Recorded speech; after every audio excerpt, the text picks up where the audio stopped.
supercontinent of Eurasia is home to 60% of the global economy and 2/3 of humanity.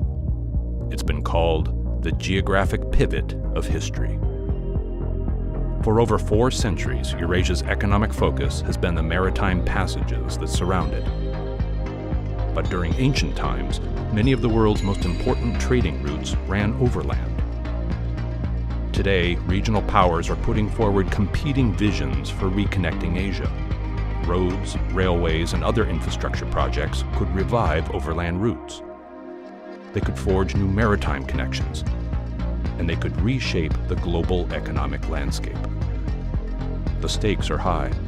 Last century's infrastructure projects fueled development, but also competition, and even conflict. Today's efforts could echo well beyond the region.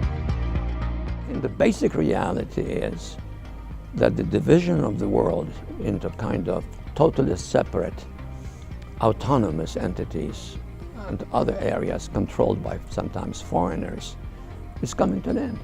We are getting one interconnected world. But critical questions remain about these massive investments. What's driving these projects? Will they connect in an economically meaningful way?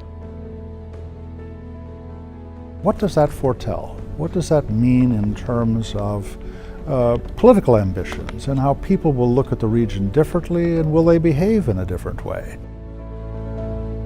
The Reconnecting Asia project provides new tools for answering these questions, beginning with what's really happening on the ground. Use this interactive website to track the evolution of Asia's infrastructure network at the project level. Explore the who, what, and why behind these megaprojects. See tomorrow's supercontinent through the eyes of regional powers.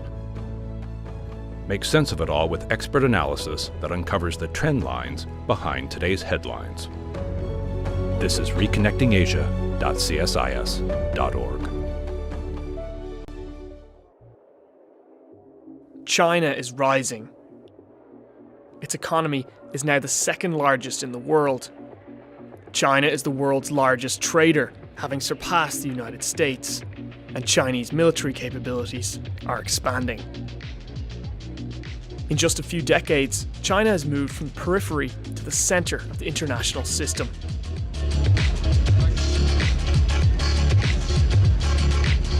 But what does that really mean for the world? In some ways, China is a developed country, yet in other ways, it is still developing. China's transformation is often misunderstood, and the future of Chinese power is uncertain.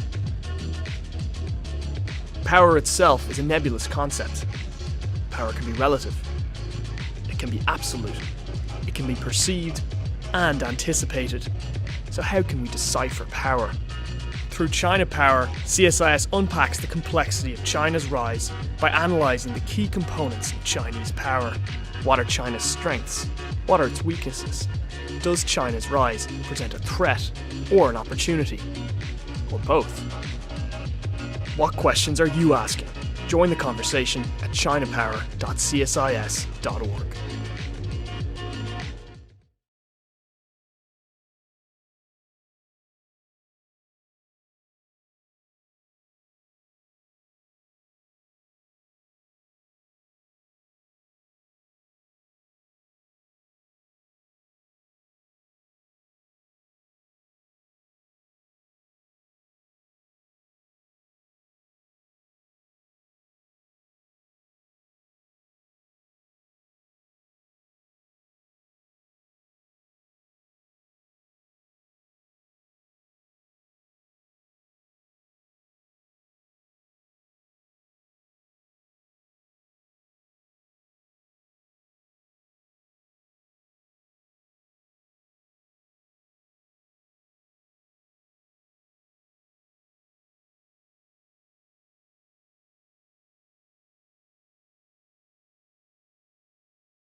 The supercontinent of Eurasia is home to 60% of the global economy and 2/3 of humanity. It's been called the geographic pivot of history. For over 4 centuries, Eurasia's economic focus has been the maritime passages that surround it. But during ancient times, many of the world's most important trading routes ran overland. Today, regional powers are putting forward competing visions for reconnecting Asia. Roads, railways, and other infrastructure projects could revive overland routes. They could forge new maritime connections, and they could reshape the global economic landscape. The stakes are high. Last century's infrastructure projects fueled development, but also competition, and even conflict. Today's efforts could echo well beyond the region. And the basic reality is that the division of the world into kind of totally separate, autonomous entities and other areas controlled by sometimes foreigners is coming to an end. We are getting one interconnected world. But critical questions remain about these massive investments. What's driving these projects? Will they connect in an economically meaningful way? What does that foretell? What does that mean in terms of political ambitions and how people will look at the region differently, and will they behave in a different way? The Reconnecting Asia project provides new tools for answering these questions, beginning with what's really happening on the ground. Use this interactive website to track the evolution of Asia's infrastructure network at the project level. Explore the who, what, and why behind these megaprojects. See tomorrow's supercontinent through the eyes of regional powers. Make sense of it all with expert analysis that uncovers the trend lines behind today's headlines. This is reconnectingasia.csis.org. China is rising. Its economy is now the second largest in the world. China is the world's largest trader, having surpassed the United States, and Chinese military capabilities are expanding. In just a few decades, China has moved from the periphery to the center of the international system.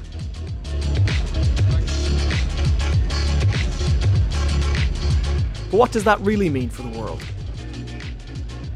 In some ways, China is a developed country, yet in other ways, it is still developing.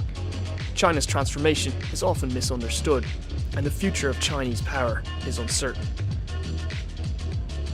Power itself is a nebulous concept. Power can be relative. It can be absolute.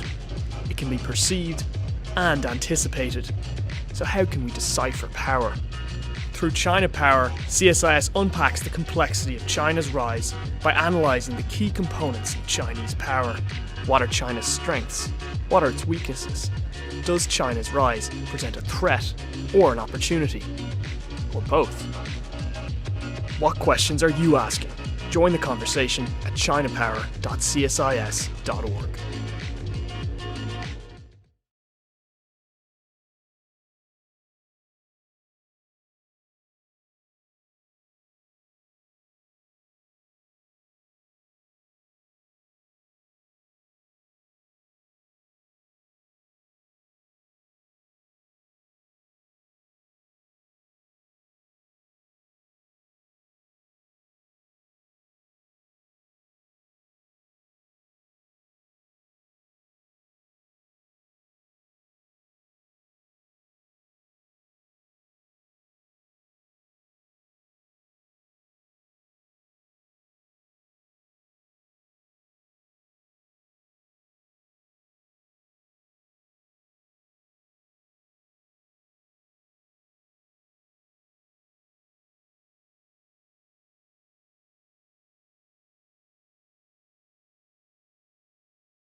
Air power and military space systems have revolutionized the way the U.S. military operates, and the global economy increasingly depends on reliable and secure access to space systems. The Aerospace Security Project at CSIS examines the technological, budgetary, and policy issues affecting the air and space domains. Our research is focused in 3 areas. Space security examines the evolving military uses of space and how the lack of norms of behavior can affect escalation and deterrence. It explores how alternative architectures and new space capabilities can enhance the resilience of U.S. military space systems. Air dominance and long-range strike looks at the future of air and missile forces in a more contested operating environment. It examines the role of stealth, unmanned systems, and autonomous systems, how these capabilities can be integrated to enable new operational concepts, and options for the air and ground-based legs of the nuclear triad.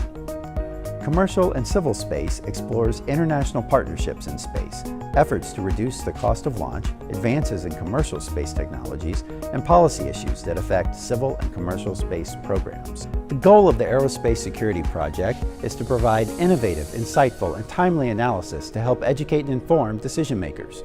As new opportunities, threats, and technologies emerge, smart policy decisions can ensure the United States continues to lead in the air and space domains. Welcome to the Aerospace Security Project. The divided Korean Peninsula remains one of the largest sources of uncertainty and potential conflict in a prosperous and growing Asia. Unification of Korea will be one of the biggest changes to the geopolitical landscape and is seen by the world as a dark tunnel. Opacity among regional powers creates confusion. Misunderstanding impedes smart planning. False assumptions could cause costly strategic blunders. But CSIS believes the potential for growth, prosperity, and peace of a united Korea is immense. How can we maximize the social, humanitarian, and economic returns of a unified Korea while avoiding conflict? Beyond Parallel is an unprecedented and comprehensive resource for bringing transparency to the many challenges and opportunities of Korean unification. Beyond Parallel investigates the broader implications of unification, but also the specific issues that Korea and the world face. These critical issues are explored through expert analysis, satellite imagery, and cutting-edge methods of data collection. Welcome to Beyond Parallel.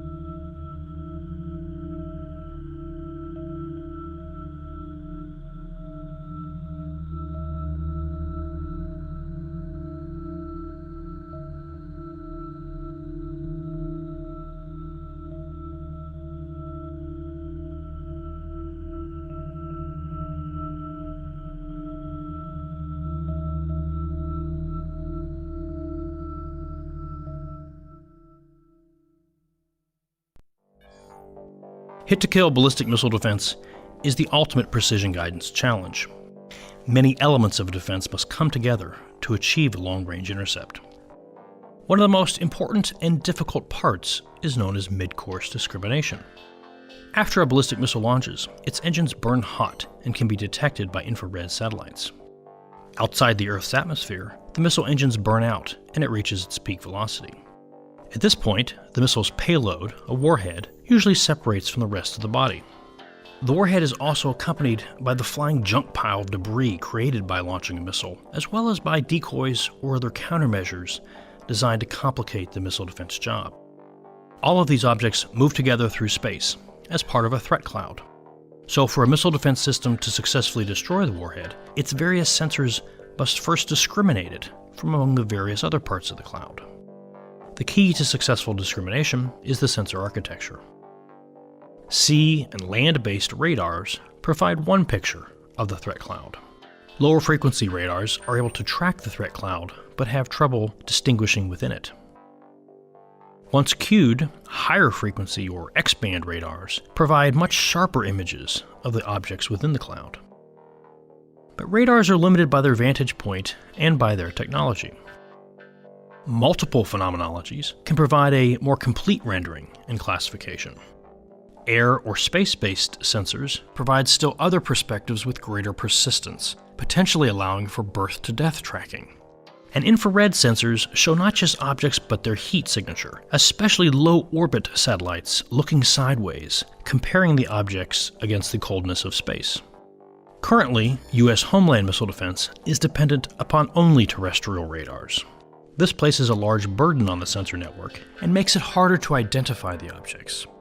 That in turn means that the defender has to engage more of the objects in the cloud so as not to miss the warhead, either by firing more interceptors or multiple kill vehicles atop a single one. After the interceptors are launched, they receive imagery of the threat cloud, which algorithms compare to a threat database to help pick which objects should be engaged. All this is fused with the kill vehicle's own observations using onboard sensors to make the final determination for intercept. Finally, they maneuver into position to collide with the several targets that could be a warhead. The discrimination challenge is hard, but not insurmountable. An efficient and robust discrimination system should include a mix of sensors with different technologies from different domains on land, sea, air, and space.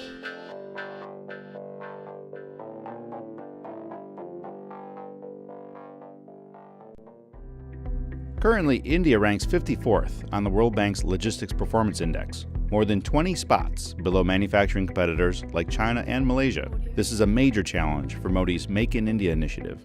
For example, India's truckers report that 15% to 25% of travel time is actually spent waiting at the heavily enforced state border checkpoints. They pay as much as $1.1 billion a year in bribes to state officials. The main problem is that India does not have a single national market. Its 29 states and 7 union territories each have their own system of sales taxes. As a result, internal borders look more like international ones.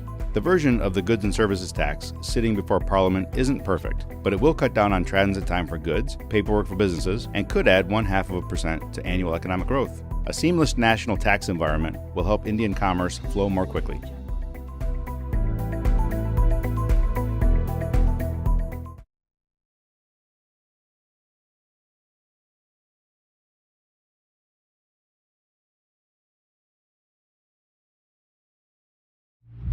The supercontinent of Eurasia is home to 60% of the global economy and 2/3 of humanity. It's been called the geographic pivot of history. For over 4 centuries, Eurasia's economic focus has been the maritime passages that surround it. But during ancient times, many of the world's most important trading routes ran overland. Today, regional powers are putting forward competing visions for reconnecting Asia. Roads, railways, and other infrastructure projects could revive overland routes. They could forge new maritime connections, and they could reshape the global economic landscape. The stakes are high. Last century's infrastructure projects fueled development, but also competition, and even conflict. Today's efforts could echo well beyond the region. And the basic reality is that the division of the world into kind of totally separate, autonomous entities and other areas controlled by sometimes foreigners is coming to an end. We are getting one interconnected world. But critical questions remain about these massive investments. What's driving these projects? Will they connect in an economically meaningful way? What does that foretell? What does that mean in terms of political ambitions and how people will look at the region differently, and will they behave in a different way? The Reconnecting Asia project provides new tools for answering these questions, beginning with what's really happening on the ground. Use this interactive website to track the evolution of Asia's infrastructure network at the project level. Explore the who, what, and why behind these megaprojects. See tomorrow's supercontinent through the eyes of regional powers. Make sense of it all with expert analysis that uncovers the trend lines behind today's headlines. This is reconnectingasia.csis.org. China is rising. Its economy is now the second largest in the world. China is the world's largest trader, having surpassed the United States, and Chinese military capabilities are expanding. In just a few decades, China has moved from the periphery to the centre of the international system.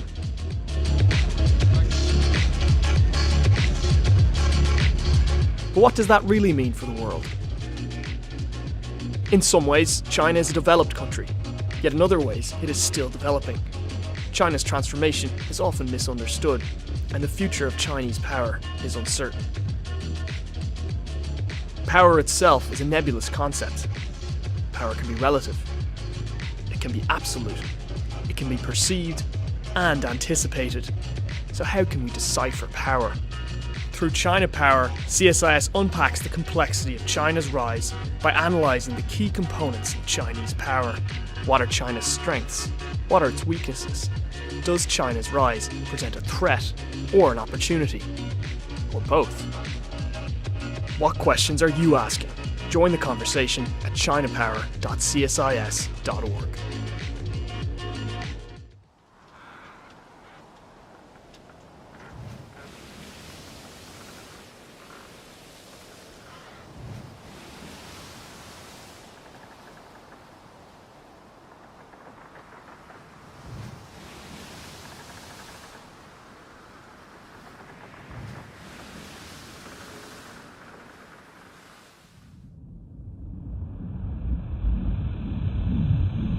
The war in Syria represents a new low for the international community. We're seeing a war without law, as well as seemingly a war without end.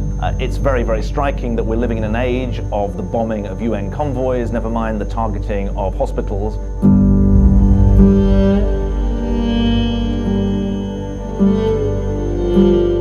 So we were so surprised and shocked when we saw our colleagues covered with their blood and giving their last breaths. I don't know how to describe that. It's so hard emotionally. It's like you are losing one of your precious in front of your eyes.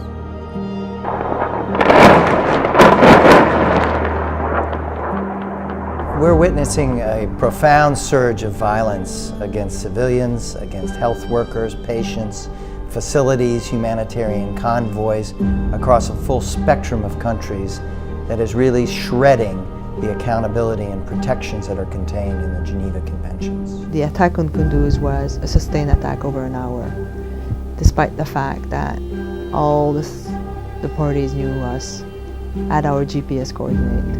We must say that it was our biggest loss in terms of lives. 42 people died, 14 of our staff. This was a tragic mistake.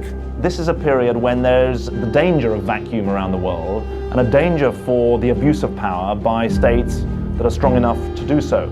The international sense of conscience and consciousness that led to the responsibility to protect in the early 2000s has certainly been eroded.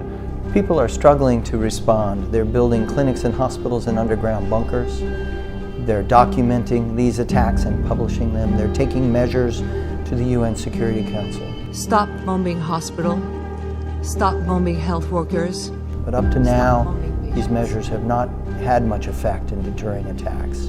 But many courageous individuals and groups continue the fight. This is a fight that's going to last well into the future. We believe that war stopped at the door of our hospital, and we want to preserve that. And we want to preserve access to healthcare in war zones. That's a battle that's worth to fight.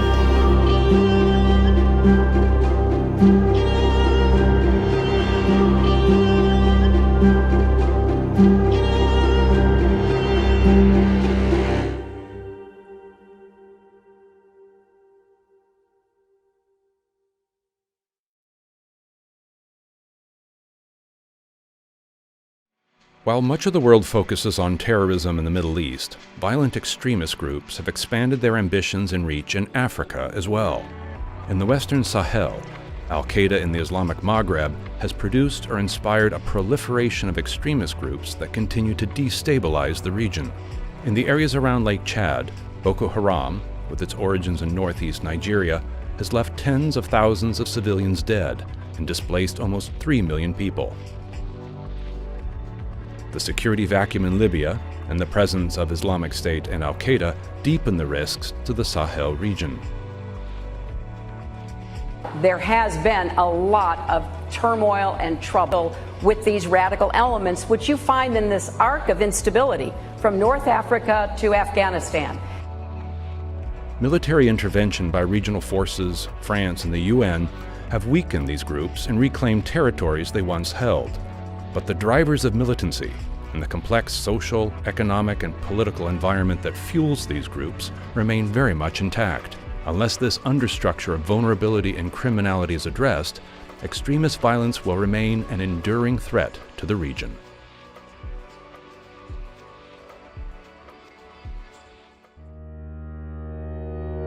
Air power and military space systems have revolutionized the way the U.S. military operates, and the global economy increasingly depends on reliable and secure access to space systems. The Aerospace Security Project at CSIS examines the technological, budgetary, and policy issues affecting the air and space domains. Our research is focused in 3 areas. Space security examines the evolving military uses of space and how the lack of norms of behavior can affect escalation and deterrence. It explores how alternative architectures and new space capabilities can enhance the resilience of U.S. military space systems. Air dominance and long-range strike looks at the future of air and missile forces in a more contested operating environment. It examines the role of stealth, unmanned systems, and autonomous systems, how these capabilities can be integrated to enable new operational concepts, and options for the air and ground-based legs of the nuclear triad. Commercial and civil space explores international partnerships in space, efforts to reduce the cost of launch, advances in commercial space technologies, and policy issues that affect civil and commercial space programs. The goal of the Aerospace Security Project is to provide innovative, insightful, and timely analysis to help educate and inform decision makers. As new opportunities, threats, and technologies emerge, smart policy decisions can ensure the United States continues to lead in the air and space domains. Welcome to the Aerospace Security Project.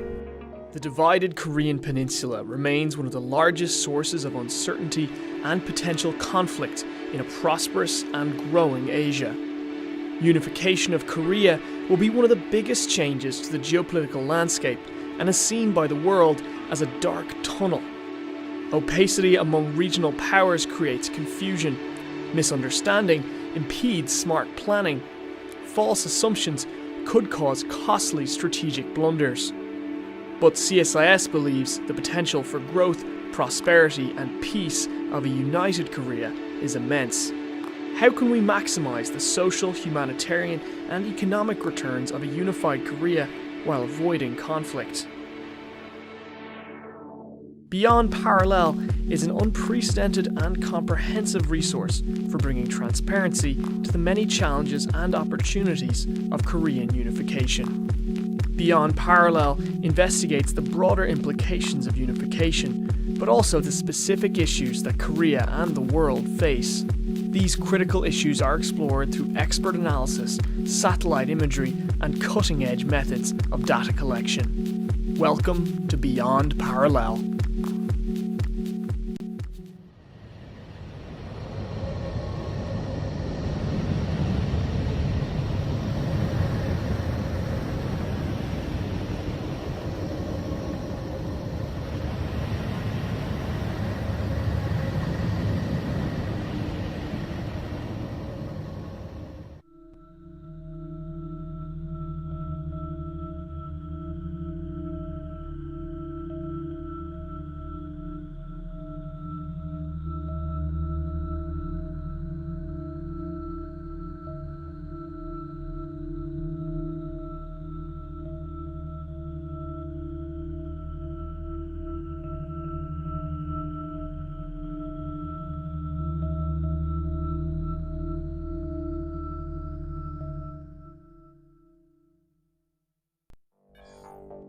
Hit-to-kill ballistic missile defense is the ultimate precision guidance challenge. Many elements of a defense must come together to achieve a long-range intercept. One of the most important and difficult parts is known as mid-course discrimination. After a ballistic missile launches, its engines burn hot and can be detected by infrared satellites. Outside the Earth's atmosphere, the missile engines burn out and it reaches its peak velocity. At this point, the missile's payload, a warhead, usually separates from the rest of the body. The warhead is also accompanied by the flying junk pile of debris created by launching a missile, as well as by decoys or other countermeasures designed to complicate the missile defense job. All of these objects move together through space as part of a threat cloud. So for a missile defense system to successfully destroy the warhead, its various sensors must first discriminate it from among the various other parts of the cloud. The key to successful discrimination is the sensor architecture. Sea and land-based radars provide one picture of the threat cloud. Lower frequency radars are able to track the threat cloud, but have trouble distinguishing within it. Once cued, higher frequency or X-band radars provide much sharper images of the objects within the cloud. But radars are limited by their vantage point and by their technology. Multiple phenomenologies can provide a more complete rendering and classification. Air or space-based sensors provide still other perspectives with greater persistence, potentially allowing for birth-to-death tracking. And infrared sensors show not just objects but their heat signature, especially low-orbit satellites looking sideways, comparing the objects against the coldness of space. Currently, U.S. homeland missile defense is dependent upon only terrestrial radars. This places a large burden on the sensor network and makes it harder to identify the objects. That in turn means that the defender has to engage more of the objects in the cloud so as not to miss the warhead, either by firing more interceptors or multiple kill vehicles atop a single one. After the interceptors are launched, they receive imagery of the threat cloud, which algorithms compare to a threat database to help pick which objects should be engaged. All this is fused with the kill vehicle's own observations using onboard sensors to make the final determination for intercept. Finally, they maneuver into position to collide with the several targets that could be a warhead. The discrimination challenge is hard, but not insurmountable. An efficient and robust discrimination system should include a mix of sensors with different technologies from different domains on land, sea, air, and space.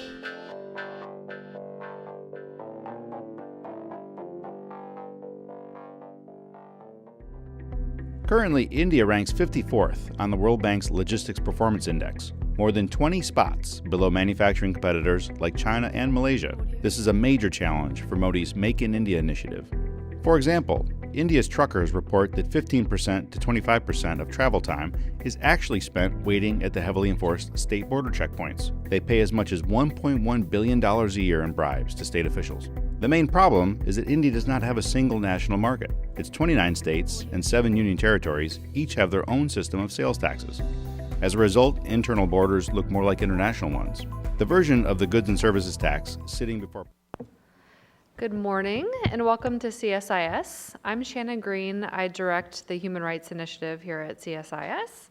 And we're very happy to be joining forces today with the Institute for Economics and Peace for the launch of the 11th Annual Global Peace Index. The Global Peace Index ranks 163 independent states and territories according to their level of peacefulness. This report presents the most comprehensive, data-driven analysis to date on trends in peace, its economic value, and how to develop peaceful societies. This year's report also includes an analysis of positive peace, the positive peace factors that are most important for transitioning to higher levels of peace, and how deteriorations in positive peace are linked to the rise of populism in the United States and Europe.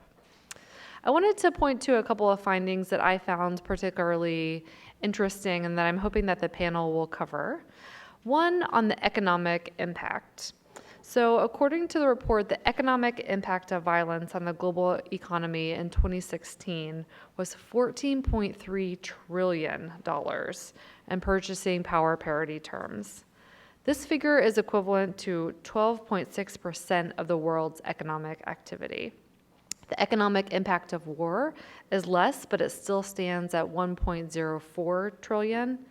Yet global expenditures in peace building are estimated to be approximately 10 billion. So 14.3 trillion in terms of the cost of violence, and we're spending about 10 billion. That's less than 1% of the cost of war. So there's a real imbalance here that potentially is going to get worse because of the fact that the US and other countries are diminishing their expenditures on peace building. So I'm hoping that that's something that we can talk about and what are the implications of that.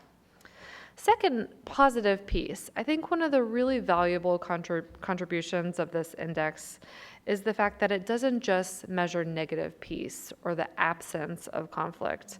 It gives us insight into the attitudes, institutions, and structures that preempt conflict so that we can help build more peaceful societies. This research shows that over the last decade, the defining characteristics of countries that have transitioned to more or less peaceful states have been their performance on positive peace. The analysis also finds different factors that become more important or less important at differing stages. So in low peace environments, the factors that matter the most are related to a well-functioning government, low levels of corruption, acceptance of the rights of others, and good relations with neighbors. So as the human rights person at CSIS, you can tell that I would be particularly interested in the fact that governance, the lack of corruption, and making sure that you're protecting the human rights of people within your countries are important for peace. I think in particular, the findings on corruption, that it's a strongly significant factor across all stages of peacefulness is really important if you think about the fact that in the SDGs and in other conversations about peace, corruption oftentimes does not feature as one of the important things that people talk about. But in terms of the data, it actually shows that addressing corruption is very important if we're going to contribute to more peaceful societies. And then finally, I thought the interesting thing was on political polarization. The report shows that the danger of political polarization goes beyond just the paralysis and legislative activity and policymaking. It actually undermines positive peace and harms a society's ability to resolve its disagreements in productive and peaceful ways. So I'm hoping that these are issues that our panel will delve into more. Without further ado, I want to introduce our panel because they really are quite an impressive bunch. First, we have Lana Bidas, who will be moderating the session. Lana is a research fellow in the Human Rights Initiative. Prior to joining CSIS, she held numerous positions with the United Nations, Crisis Action, and ICRC throughout the Middle East and Sudan. Next, we have Michelle Breslauer, who directs the Institute for Economics and Peace's programs in the Americas. She's responsible for a wide range of research publications, including the Global Peace Index and the Global Terrorism Index. Heather Hurlburt is director of the New Models of Policy Change Initiative at New America Foundation, where her research focuses on how policy advocacy is adapting in a period of intense political polarization. Previously, she ran the National Security Network and has held numerous positions at the White House, State Department, and Capitol Hill. Mark Schneider is a senior advisor here at CSIS with the Human Rights Initiative and Americas program. He previously served as the Senior Vice President and Senior Advisor of the International Crisis Group, where he was from 2001 to 2017. He's also held countless positions in and out of government, including at the Peace Corps, USAID, State Department, Pan American Health Organization, and elsewhere.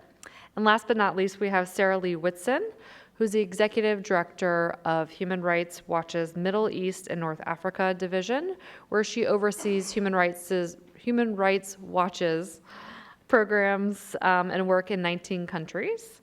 She's led investigations and published widely on human rights violations, armed conflict, and other issues throughout the region. So without further ado, I'd like to invite our panel to the stage. Thank you.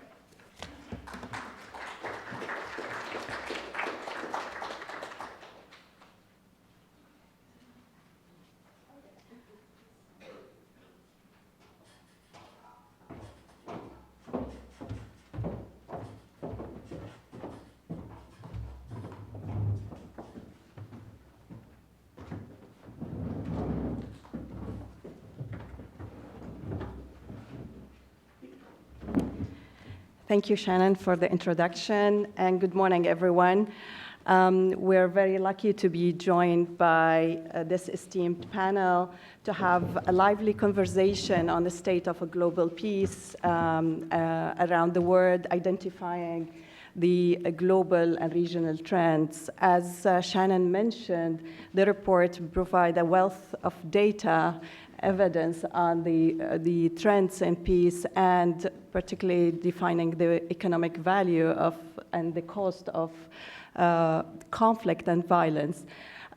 Before engaging with lively discussion with our panel members, I would like to invite Michelle to present on the Global Peace Index.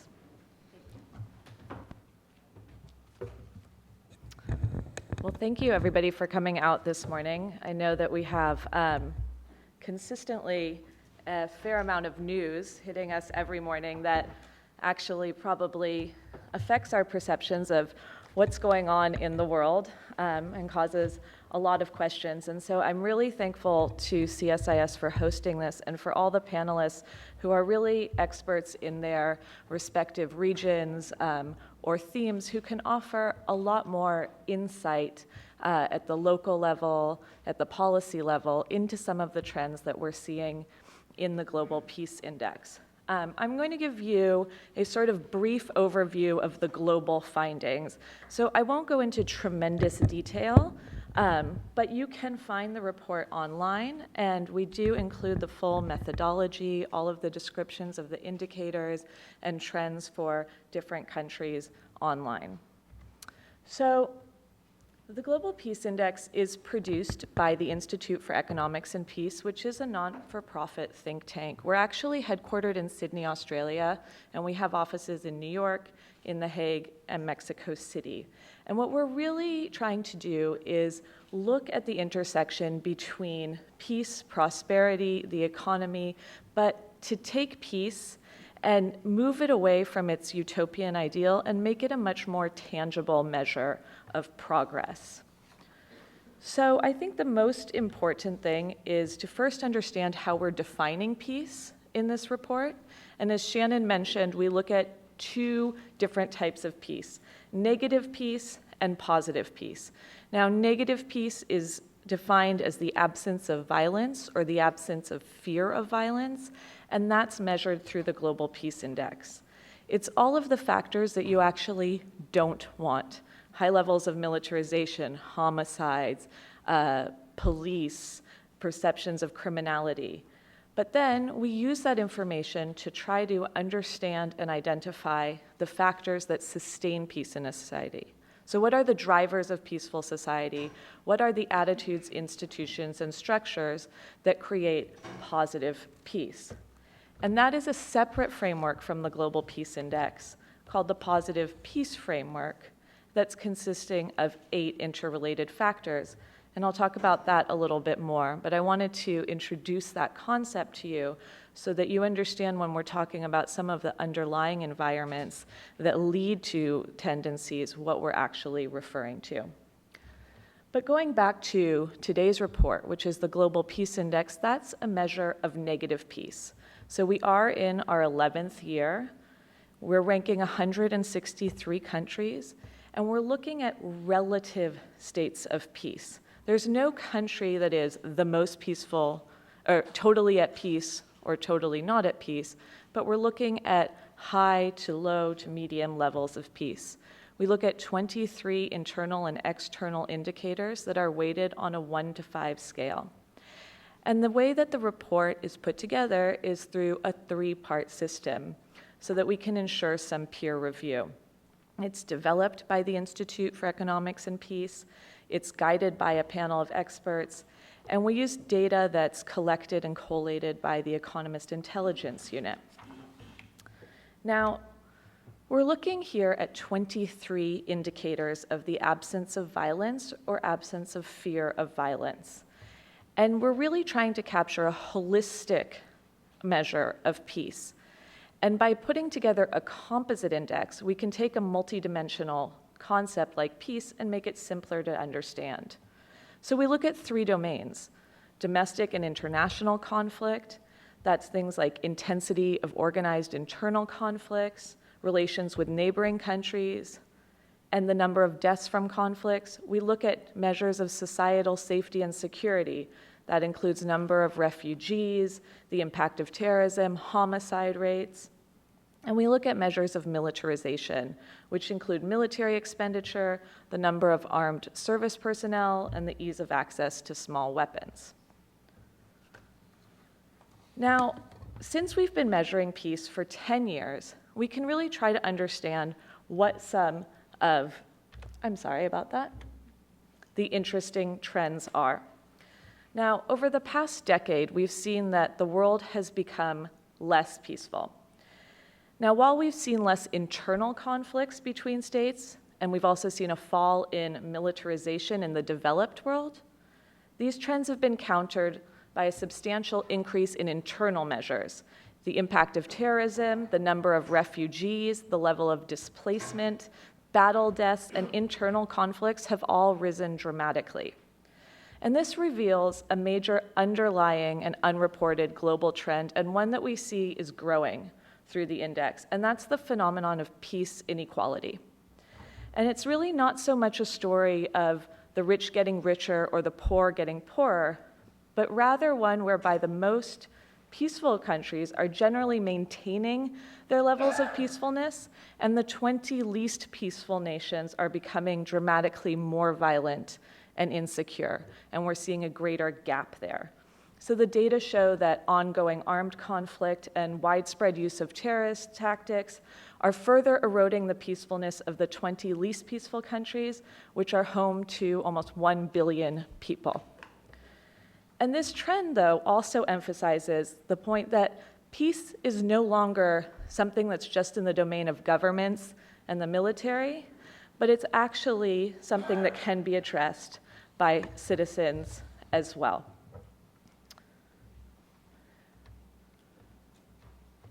So what exactly have we seen over the past 10 years in terms of the trends? Well, peace deteriorated over 2%. And despite that decline, when we look at the global level, so looking at the average across the globe, there have been positive, noteworthy developments. Number one is that homicide rates have improved in 67% of countries. And that's actually a really important and impactful trend because interpersonal violence kills a lot more people than, for instance, terrorism does. Political terror has been improving at the global level. And on average, the level of militarization has improved. And what's interesting is that those global dynamics tend to mask where we see some regional differences, and I'll point some of those out a little further on. Now, when we look at the 10-year trend and what's actually driving the score down, we see that despite these improvements, the deteriorations are so drastic that they have a much greater impact on overall levels of peace. So when we look at deaths from terrorism, those have risen from about 11,000 in the year 2007 to 29,000 in the year 2015, with 60% of countries deteriorating. Now, we know that there's been a massive increase in deaths from terrorism in OECD countries. But it's important to remember that despite this 900% increase, 75% of deaths currently occur in 5 countries. And those countries are Iraq, Afghanistan, Nigeria, Syria, and Yemen. So again, with terrorism, we see a great concentration of impact. Now, battle deaths are also at a high. These are also concentrated in the MENA region. They were at almost 36,000 in the year 2007. They've risen to over 300,000 in 2016. The majority of those deaths are in Syria. Despite that, we've still seen a 440% increase in battle deaths, even if we remove Syria. And finally, there are double the number of refugees and internally displaced people as there were 10 years ago, with over 65 million displaced. Now, I wanted to set the stage a little bit for this year's results, so what we saw over the last year of measuring peace, because we're actually seeing a lot of these same dynamics. And they reinforce the complexity of what's happening in the world today in terms of violence and conflict, and also that increasing inequality. So in 2017, we've seen that, now the 2017 report is a measure of 2016. It goes from March 2016 through March 2017. And the Global Peace Index for this year shows that the world is becoming slightly more peaceful, which is somewhat counterintuitive. 6 of the 9 regions have improved. Now, despite that, 2016 saw the continuation of several negative trends from ongoing conflict in Syria, Libya, South Sudan, Yemen, and Afghanistan, not to mention the increased instability that we saw here in the United States. So we're seeing this increasingly divided world.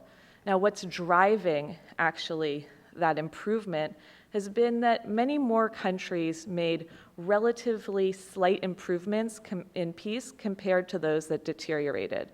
So 93 countries improved versus 68 that deteriorated. The indicators measuring nations' societal safety and security and militarization improved. So we saw key indicators that measured the homicide rate and political terror improving in many countries, and declines in military expenditure, heavy weapons capabilities, and armed service personnel. And just to come back to the point about the increasing gap in peacefulness, despite this improvement in political terror, which is actually due to declining impunity for government and military members in countries like Argentina, Peru, Chile, Cambodia, Costa Rica, where previous governments and human rights violators are now standing trial for their actions, we do see increases in political terror in sub-Saharan Africa and in the Middle East. We see concerning and notable trends in Philippines, Burundi, Turkey. But additionally, what we're also seeing in terms of the gap is in the levels of military expenditure and heavy weapons and nuclear capability, where after the fall of the Soviet Union, there was a decrease in military expenditure globally, and that's a trend that's continued. And the major armed military powers of the world have decreased their military expenditures. But what we're seeing is that as the economies of developing countries are growing, in particular the BRIC countries, for instance, they are spending more on their militaries.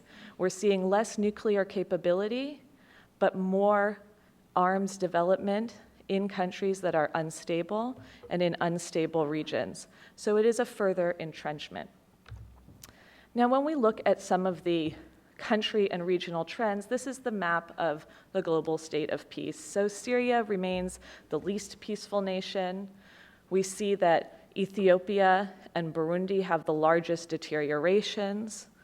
North America as a region, which consists of the US and Canada in this index, had the largest regional deterioration, and that was driven entirely by the fall in peace that we recorded in the US, which I'll get to in just a moment. Canada actually improved. When we look at improvements, Iceland is again the most peaceful region.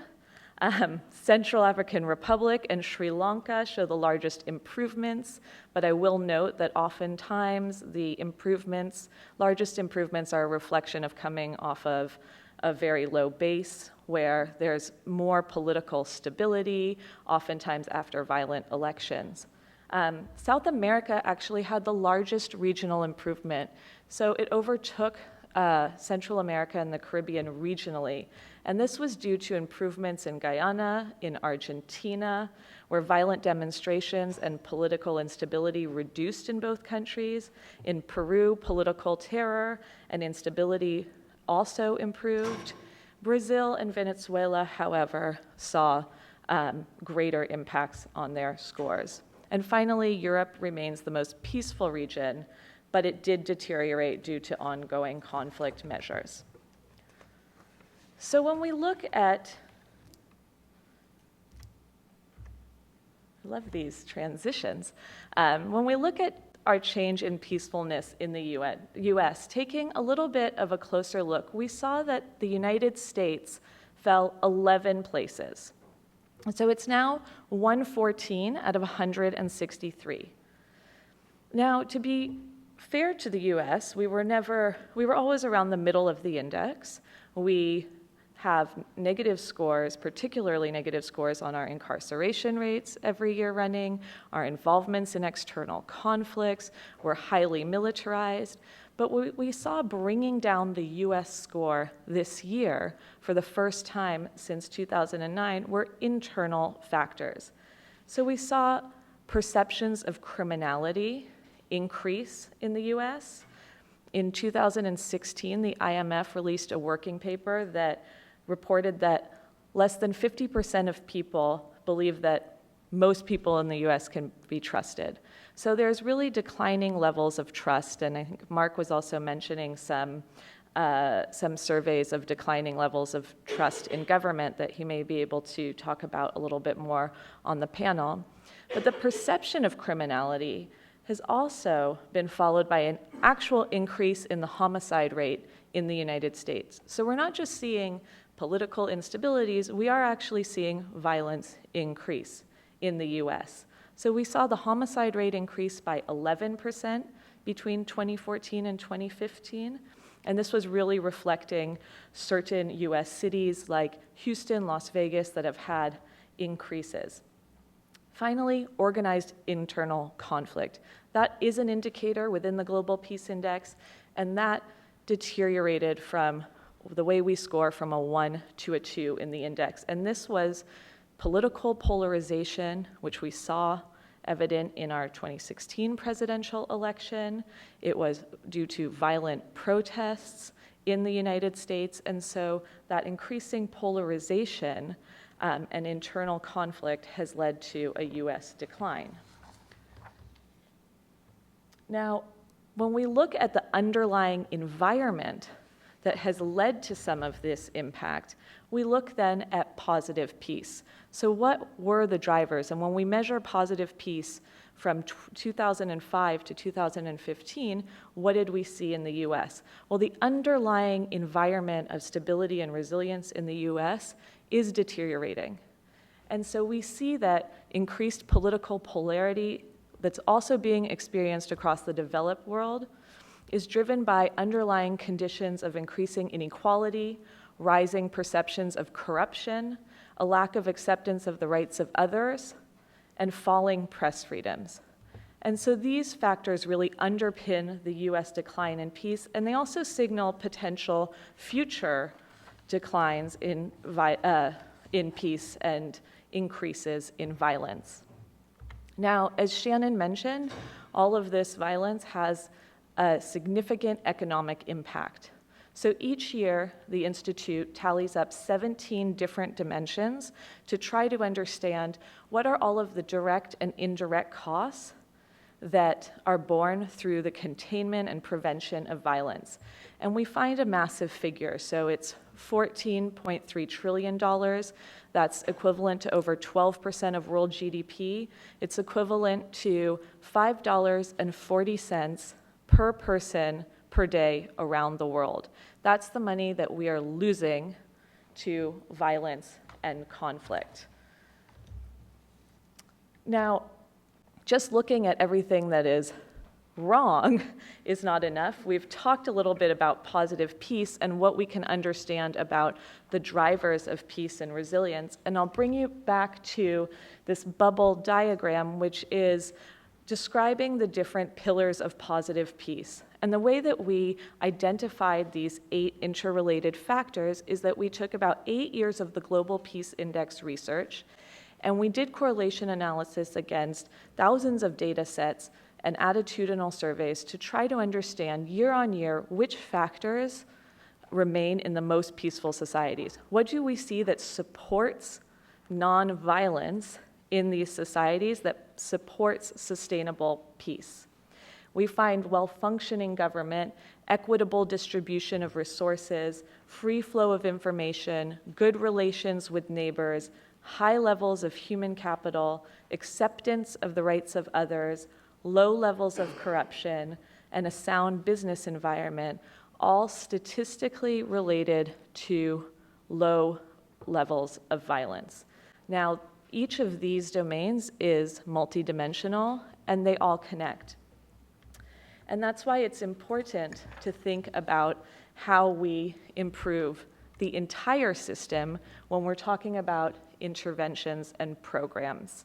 So we saw that when we try to test this positive peace framework against the countries that have moved from one level of peace to another since 2008, we see that the most peaceful countries perform strongly on all the pillars. That means that these different elements of society are strong and resilient, and that the importance of each pillar depends on a country's current level of peace.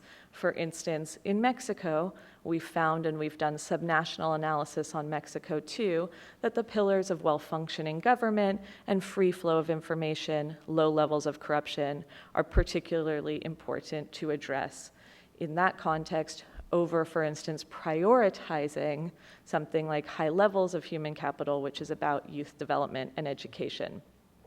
So when we think about international development, we also want to understand not just what are the different areas that need to be impacted, but how do we understand the sequencing? So these 8 pillars aren't actually surprising to any of us, but in what order should we try to prioritize them, and which factors are associated with changes in peacefulness? So we looked at the countries over the last 10 years that changed from low levels of peace to mid levels of peace. Mid levels of peace is the middle of the index. And we found, as Shannon indicated, that in countries with high levels of violence, low-level peace countries, the pillars that are most important are well-functioning government, in particular security and rule of law, low levels of corruption, acceptance of the rights of others, and that includes human rights, tolerance, gender equality, workers' rights, and good relations with neighbors. So positive external relations also matter in this context.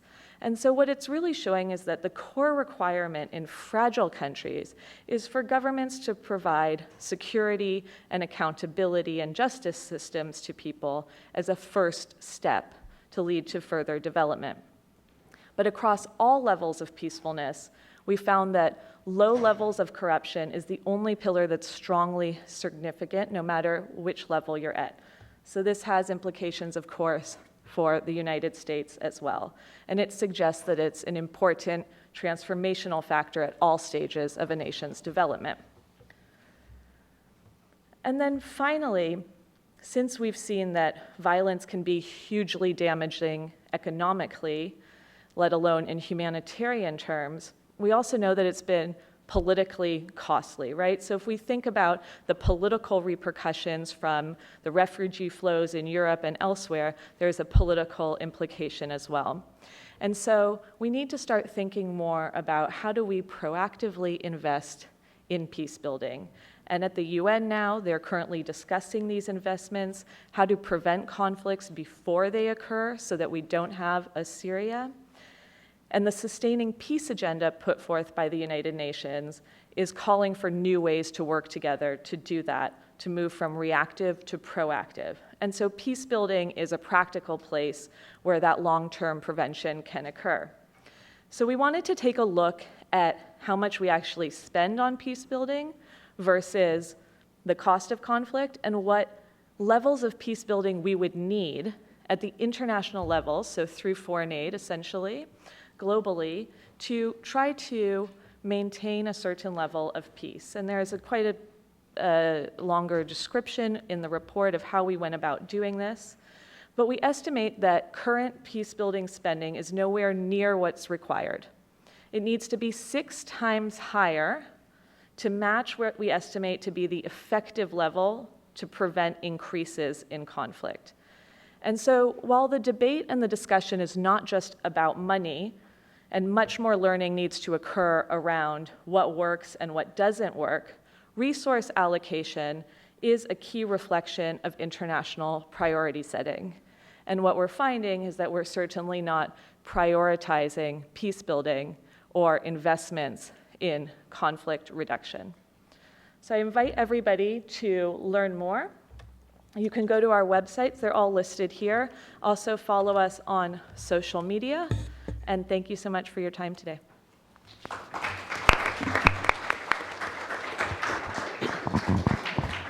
Thank you very much, Michelle, for laying the foundation for this discussion. You highlighted the negative and positive trends. You gave us good news and bad news. And you outlined the peace inequality between the least peaceful countries and more peaceful countries. And outline the positive peace drivers that we will come towards the end of, during our discussion on what's needed to be done to push into the positive peace transformation. Let me start with Sara Lee on looking at the negative trends in peace. To what extent do these trends reflect the broader human rights situation? And particularly looking from your experience, broader experience in the Middle East and North Africa, if you can give us your observation on these issues, particularly that the report look at it at the least peaceful country, region. I really feel like the winner of the worst possible prize in the universe, and I actually feel personally and deeply ashamed that the Middle East and North Africa, the region where I work, so maybe a contributing role in not bringing more peace to the region, is now today the least peaceful region in the world. And it's very important that this report is highlighting the absence of peace and the presence of war in so much in the Middle East and North Africa. With respect to human rights and freedom and so forth, I see the current conflicts that have erupted since 2011 as a direct rebuke to the freedom agenda, as a direct rebuke to the notion that citizens in their countries would choose, their governments would choose democracy, would make demands against tyrants. And instead, what has been reimposed on the Middle East very strongly is the notion that citizens are not free, that states are not sovereign, but that they are merely spheres of influence and zones of influence where it's not even questioned in the minds of some Arab countries. This is not just a Western phenomenon of imperialism, colonialism, domination, spheres of influence for the Middle East, but within the mentality of a number of Arab leaders, it's unquestioned that they should determine what happens in Egypt or Bahrain or Syria or Yemen or Libya. And so, if anything, it's particularly distressing to see that vision, that image of a Sunni sphere of influence, a Saudi-dominated sphere of influence being accepted as how the region's future, how the domestic conflicts in a number of countries should be determined. I think another important point to point out is that in the minds of many, and particularly how it's portrayed in the media, is that the region has devolved into a Sunni Shia crisis division mode and so forth, and I think that tells a little bit of the story, but I think it's actually just a little bit of the story. I think the larger theme of the conflicts in the Middle East that are now raging is really about a Sunni-Sunni civil war in the Middle East, is really about the aspiration for democratic Islamist governments, that governments that are chosen by their people that may have and have had, and particularly in Egypt or Libya, an Islamist orientation, but nevertheless were democratically chosen that way and have a certain legitimacy and credibility that the Sunni monarchies and the Sunni dictatorships don't have. And so it was very clear, and it remains very clear, that the war in Libya, that the war in Egypt, the overthrow of the democratically elected government in Egypt, the continuing war in Syria and its schizophrenia is really also about this Sunni-Sunni civil war, this Sunni challenge to the legitimacy of the unelected, illegitimate, therefore, monarchies in the region. And that's what we are going to continue to see, and that's what I think is a lot of what this conflict with Qatar that has erupted in the past week is about. It's about a nation state trying to have an independent foreign policy, an independent policy, and one that tilts or has leaned Islamist, and the surrounding Gulf states saying, no, you can't do that. In terms of the peace index itself, it's, perhaps just reality, but nevertheless disappointing reality that when we characterize the Middle East as the least peaceful nation in the world, that underestimates, underplays, hides, and masks the role of the international community, the role of non-Middle Eastern governments in fomenting, promoting, participating in the wars in the region. And I would wish that, and I don't know the extent to which I think is actually reflected, for example, that the United States participation in the war in Yemen contribution to the devastation and destruction of the country of 23 million people was a bigger hit on the U.S. peace index. But of course, it's not happening on the ground in the U.S. yet. There will be blowback, of course, inevitably. But since it's not happening on the ground, since the participation of so many Western states in so many wars in the Middle East as part of their anti-ISIS struggle, as part of their support for the Iraqi government, as part of their support of various armed factions in Syria, as part of their support for the Egyptian war against the Sinai armed groups, Sinai ISIS, as part of their military engagement, continued military engagement in Libya. That doesn't get reflected adequately or more fully, I wish it were, in their peace index. And I guess it does, again, probably hew closer to reality that where this suffering, devastation, and cruelty is felt is on the ground by the civilian populations of the Middle East and North Africa.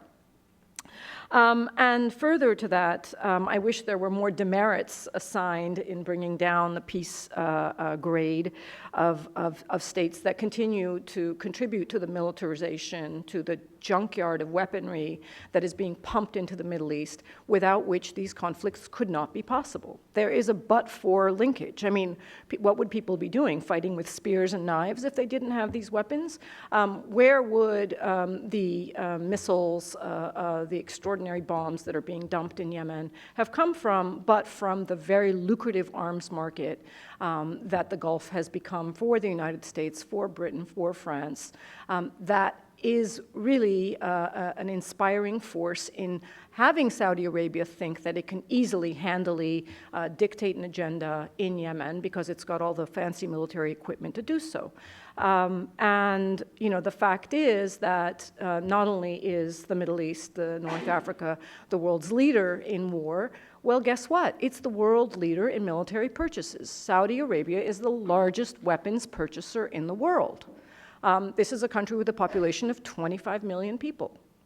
It's not certainly ratio to ratio for its population. And guess who is the number 4 largest weapons purchaser in the world? The United Arab Emirates, a tiny little country with, there's a lot of disputes about what its population is, but my estimate, probably 1 million citizens, probably no more than 50,000 fighting-age men, and yet it's the 4th largest weapons purchaser in the world and is actively fighting in 5 wars thanks to the money that allows it to host foreign nationals in its military. And I don't think you can separate these two things out. I don't think you can separate out the number 1 spot that the Middle East occupies in terms of the absence of peace, that 13 Arab nations are fighting in at least 5 different wars in the Middle East, with the reality that it's also number 1 in weapons purchasers. And people are getting very, very rich on the tragedy of the Middle East and North Africa. Finally, I guess, being the negative Nelly on this panel, I hope things sound better after I'm done with my comments, is that I don't think we've hit bottom. I don't think the Middle East is going to improve its rankings next year when you release your next report. In fact, I predict that there may be potentially new conflicts. There could be an overthrow of the emir in Qatar. I don't think that's unreasonable to expect. It's happened before. There could be an actual outbreak in conflict with Iran, and today's terror attack at the Iranian parliament is not a good harbinger for a peaceful transition. And, what I am most fearful about is the normalization of these conflicts. That in our minds we begin to accept that Libya is like Somalia, that Syria is like Afghanistan, and well, that's been going on for 20 years. Maybe this will continue, and it can continue for another 20 and 30 years, with 50 years of military occupation in Israel being celebrated or mourned today, with a new settlement plan being offered up by the Israeli government in tribute to the 50-year anniversary of their military occupation. And yet it's completely normalized, and the approach that the Israeli government has taken is not to figure out how to end the military occupation, but how to manage it, manage conflicts. And I do see that in terms of planning policies and approaches, there can very easily, conveniently be a continuation of the war in Libya, for example, with an increase in polarization, an increase in the number of factions, an increase in the number of governments. We now have 3 governments, even in Yemen, contesting for legitimacy. It's no longer about Hadi, President Hadi, and the Saudi-backed coalition versus the Houthis and President Saleh, but you now have a 3rd government that has emerged in Aden that is supported by the UAE, that is directly contesting the legitimacy and governance of President Hadi, whom the UAE was ostensibly supporting and justifying its intervention in the war in Yemen. So the further expanded factionalization, breakdown of these states into armed groups only means that all of the indicia for ending conflict, which you cite, well-functioning governments, an end to corruption, the respect of the rights to others, human rights, good relations with others, none of these factors are present in any of the conflict countries, and in fact, their absence in many of the other states means that conflict's more likely to expand there rather than to diminish. Well, thank you very much for your observations, Sarah Lee. It's just, it's important to look at the issue of the over-militarization and the element of, as well, the normalization of conflict. Although it's not, it's hopefully that we will need to discuss in this event how we can transform and how we can push for the main factors for the positive peace, and hopefully it might be in the coming 5 years, but hopefully in the coming 10 years we'll see a change. Let me turn to Mark and to have more of a to look at the positive trend. I would be hoping if we can discuss the upwards trend in peace, particularly in South America, and what do these mean for U.S. security and prosperity?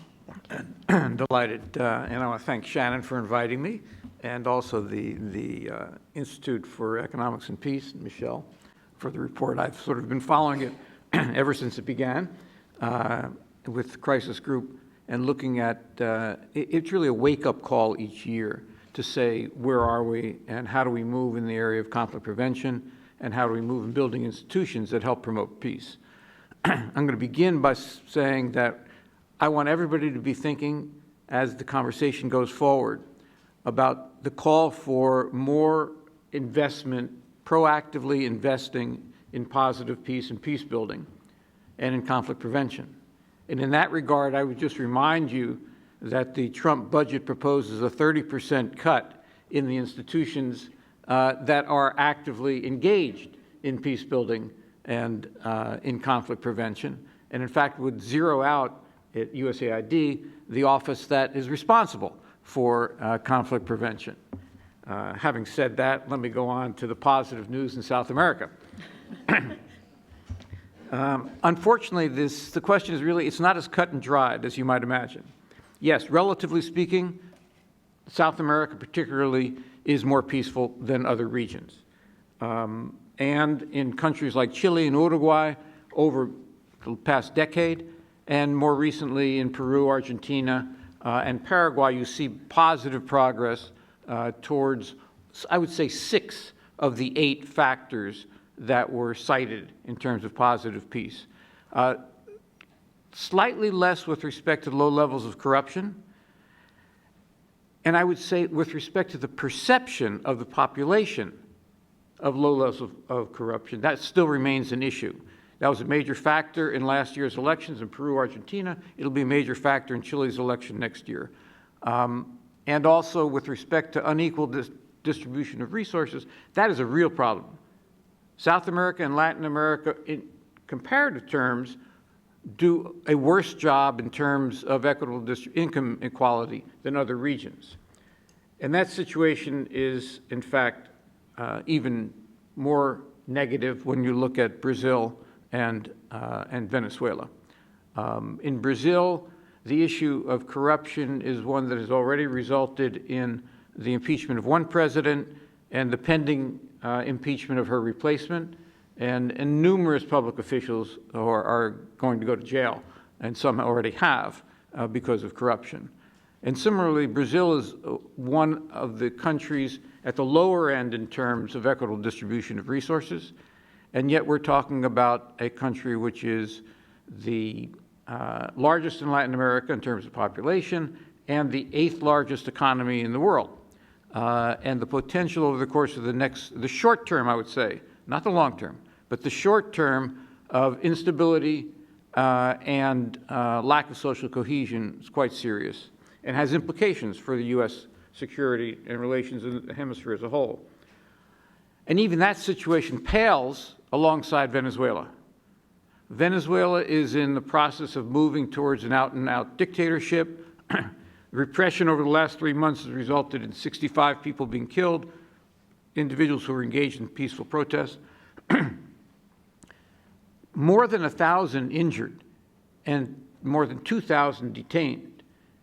And what's most worrisome is that the regional institutions have been unable to effectively promote and defend democratic norms in the hemisphere.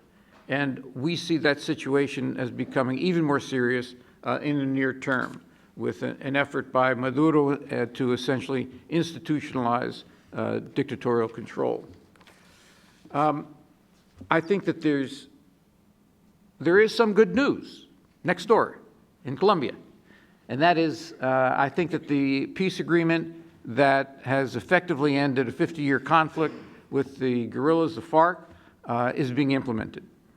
You've had the compliance with the ceasefire by both sides. You've had 7,000 FARC guerrillas move into 26 monitored sites, zones for disarming and demobilizing, and that appears to be moving in the right direction. Any delays, I would not be alarmed by delays in the actual identification of some 900 caches of weapons, but they're in the process of doing that.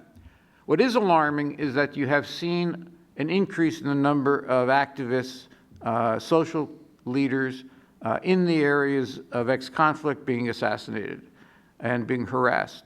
And that is a great concern, particularly as the other guerrilla group, the ELN, and even more seriously, the ex-paramilitary criminal gangs moving to try and control the territories that the FARC has abandoned, because that's where coca is cultivated, that's where mining takes place, and that's where they can intimidate and make money. And that remains a major concern. And also because probably still one of the single most popular political figures, former President Alvaro Uribe, has been opposed to the peace agreement from the beginning, and next year there's a national election, and I'd say that that plus the increased coca cultivation, which is going to make U.S. support somewhat delicate, could result in this peace agreement, which is a major accomplishment, being at risk. Finally, I think that it's important to recognize that in the region, we're likely to see general progress, with the exceptions that I've mentioned in terms of Venezuela and Brazil. And if you take the larger region and include Central America and Mexico, we still have major concerns with respect to positive peace. In Central America, lack of rule of law, transnational criminal gangs, and the lack of institutions to deal with those issues, institutions, not just security and law enforcement, but institutions that deal with what is driving people out of the barrios in El Salvador and Honduras, which is extreme poverty and lack of safety and corruption. And that, I think, is one of the issues that has to be looked at in terms of what do we do to strengthen the capacity of nations and governments to deal with the problems of corruption and the problems of inequality. And that goes across the board, as we've heard, in South America, in Central America, in Mexico particularly, and obviously in the United States. Thank you very much, Mark. You gave us good news and bad news at the same time. And really you highlighted the importance of ending corruption and the accountability and building the trust with the institution. Heather, the GPI indicates a drop of 11 places for the US due to the increasing level of polarization that the country is experiencing. Has this influenced peace worldwide? And what policy changes do you propose to hold this decline? Well, I'm not going to promise to solve polarization in the next 5 minutes, but I do want to start by saying that I'm enormously grateful to CSIS and to IEP for inviting me to bring a domestic perspective to this conversation. It's kind of a funny circle because, as Shannon mentioned, my background is as much in foreign policy and national security as everyone else on the panel. I was driven into domestic policy by the growing polarization of American foreign policy making back from my long ago days working for Mark.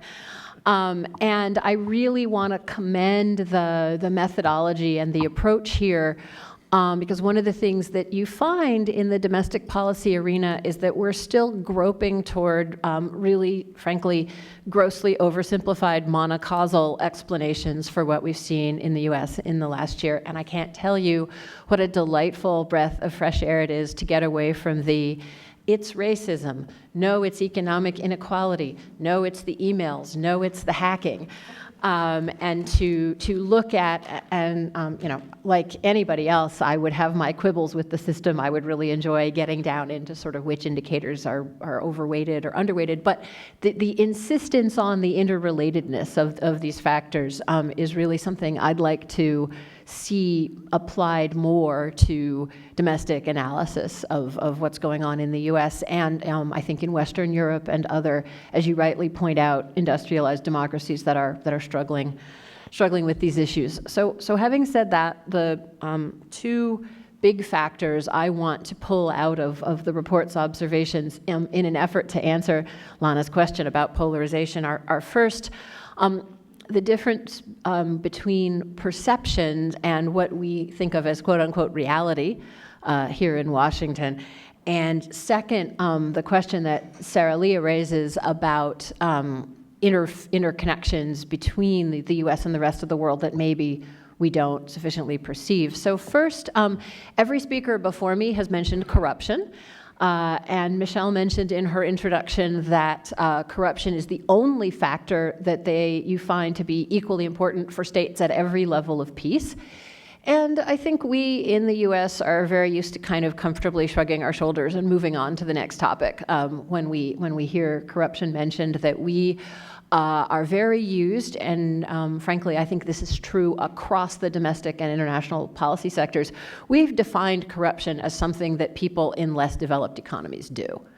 And we have a definition of corruption that works pretty well for, frankly. We have a formal definition of corruption that we can still look at the United States and feel okay about. Maybe not great, but okay. And anyone who's worked in societies that are really catastrophically crippled by corruption at a formal level, it's a relief to get back to the US, where many structures still work the way they're supposed to. However, our fellow citizens don't agree with us in that over the last 10 years, consistently, between 2/3 and 3/4 of Americans tell Gallup that we have a major corruption problem. That's a very hard thing to come to grips with, but it makes how you think about these results much more comprehensible. There's two other areas where I want to highlight how much this survey hones in on the perceptions of our fellow Americans that maybe we don't, as policymakers, always share. And the second one is terrorism, where I think one of the really good innovations of this report is that you distinguish between the economic impacts of terrorism and the economic impacts of perceptions of terrorism. And I would say the political impacts of perception of terrorism also. I mean, we all know the statistics about how much more likely we are to die in our bathtubs, et cetera, even after a bad month like the one we've just had. Nevertheless, we see that Americans, and you can break this down demographically in some interesting ways, which will be important when we come to talk about polarization. Some subsets of Americans are enormously worried about terrorism. One of my favorite anecdotes about this is that the 2014 midterms, Walmart conducted a series of focus groups of working class and lower middle class mothers. They were hoping to brand something that they wanted to call Walmart Moms, and they commissioned bipartisan focus groups every couple months. And every couple months, these women would come in reporting very high levels of fear and anxiety about a different global event each time. So one time it was ISIS and that their kids were going to join the military and get their heads cut off. And the next time it was Ebola and that their kids were going to go to the mall and get Ebola and die. And, if you had done these last summer, I think they would have been Zika, that, their kids were going to go on vacation and get to the Caribbean and get Zika and die. So we do have shaping our community and how we relate to each other, and some of these categories of how much fear toward the other, how much respect toward the other we have. We do have this wash of anxiety around terrorism and international security that we don't have a formal way of reflecting or understanding in our politics. And then this brings us directly to the point about crime. And of course, crime is enormously uneven across the U.S. And in 2014, violent crime was at a 51-year low. Most of us in the room in our adult lives, we've never experienced as little crime as we experience now. That is, as you said, that is not true in certain American inner cities. And yet, for most of the people who make American laws and make American policies, we are living in the golden age of personal safety.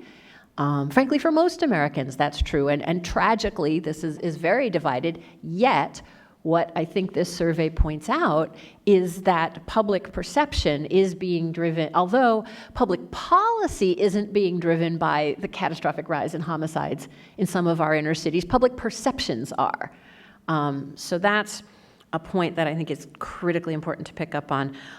Second, Sarah Leah, you said this about militarization, and I would really stress it in several other areas, the extent to which international violence is playing itself out in our domestic politics. And I've just highlighted one avenue for that through fear and terrorism.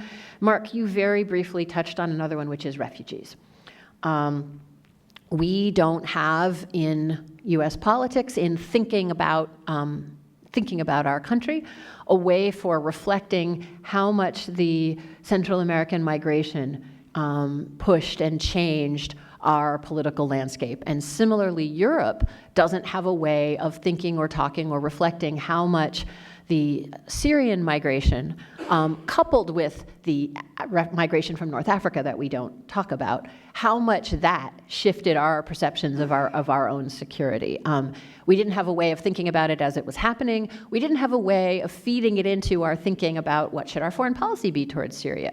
What should our foreign policy be towards Central America? Was it really the case that we could be walled off from these things? And so this is a place where we now have empirical evidence that ought, frankly, to change how we think about foreign policy as well as how we think about domestic policy, which brings me to the point about polarization. And we tend to talk about polarization as if it were a thing that fell from the sky like a meteorite, or as if it were a thing that happened like a refugee flow. Oh, and then polarization happened. polarization is an epiphenomenon, is a response, is a way of that people are responding to some of the dynamics that we've already talked about. And it seems clear that polarization is a both-and phenomenon, and I think all of the both and the and are contained in this report, that on the one hand you have dramatically increased levels of economic inequality, not even, and this is a lesson that the US can learn from the rest of the world, not even so much absolute poverty as relative inequality. And this is something that those of you who work on Latin America could have told us 10, 20 years ago if we'd, in the US, been interested in listening. So that's one piece. The other piece, and I really love the ways that the report brings this out, these questions of group grievance and relationship to other. And if you look at public opinion work on what is driving sort of decreased views of Muslims, what is driving increased views about race relations in this country, it is both the economic avenue of my kids aren't going to do as well, and so somebody else's kids must be doing better, and sort of the cultural fear around my way of life isn't what it was, and somebody else must be responsible for that. And there's really a lot of rich material to pull out of the report. So in terms of looking forward, I think we have an enormously rich agenda that isn't going to solve this for us in the next 6 months. And we can talk in the Q&A, as we were talking before, about the sort of various international experiences that suggest various remedies to our domestic situation that might not work as well as we might wish they would work. But I do think this is an extraordinarily rich moment for research and thinking about what do we know about healing these kinds of divides? What do we know? I mean, we have worked on conflict in other really big, diverse societies before, as much as we think we haven't. So when we're looking at where relatively small increases in violence are driving huge changes in perception, how do societies deal with that? We've done that before.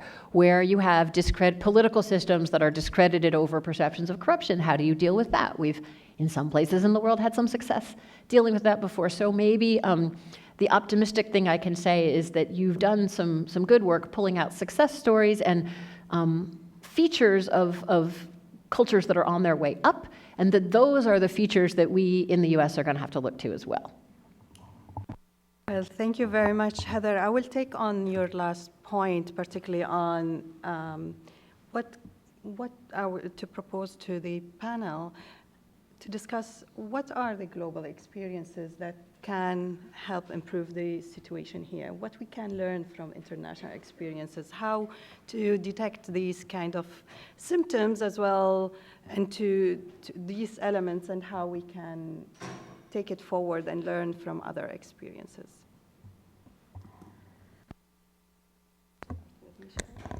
Thank you.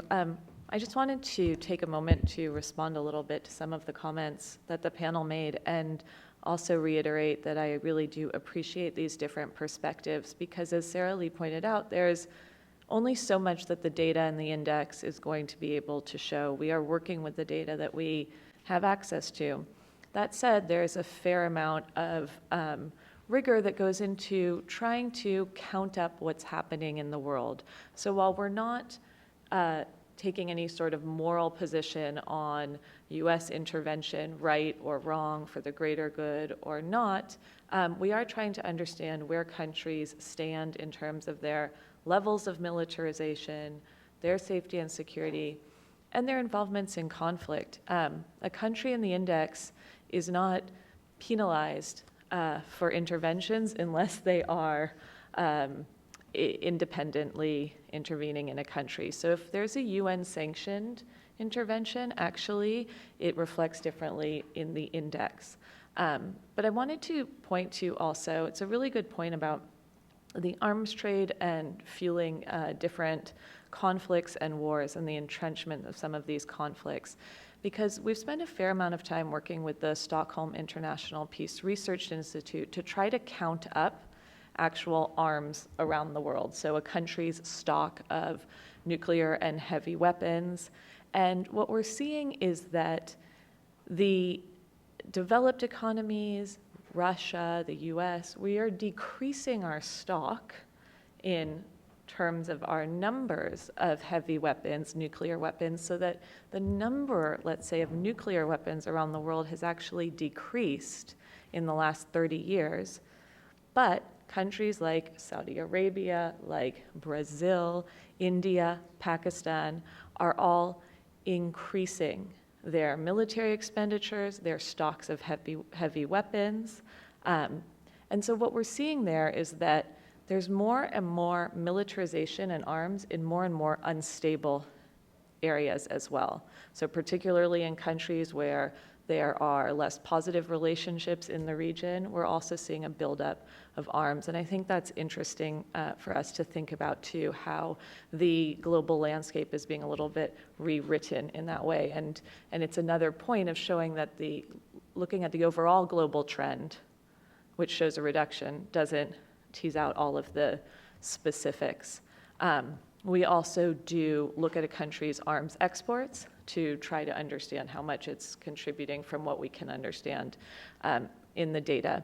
But what I think is sort of interesting for the US is that, like Heather mentioned, we are seeing that peace and equality in the US as well. And it's really about how Americans perceive their societies. So when we talk about violent crime and homicide in the US, it's radically different, not only city by city, but neighborhood by neighborhood. And you see certain neighborhoods in the US with extremely high homicide rates. The fact is, yes, our homicide rate in the US nationally has declined significantly since it peaked in the mid-90s. But the fact that it's increased, it's not even at 5 yet, but it's increased from, I think, 4.6 to 4.9 nationally in a one-year time period is significant. That means the trend is reversing. Weapons and access to arms in the United States also make a difference. We have much deadlier internal conflicts in the US than they do in Western Europe.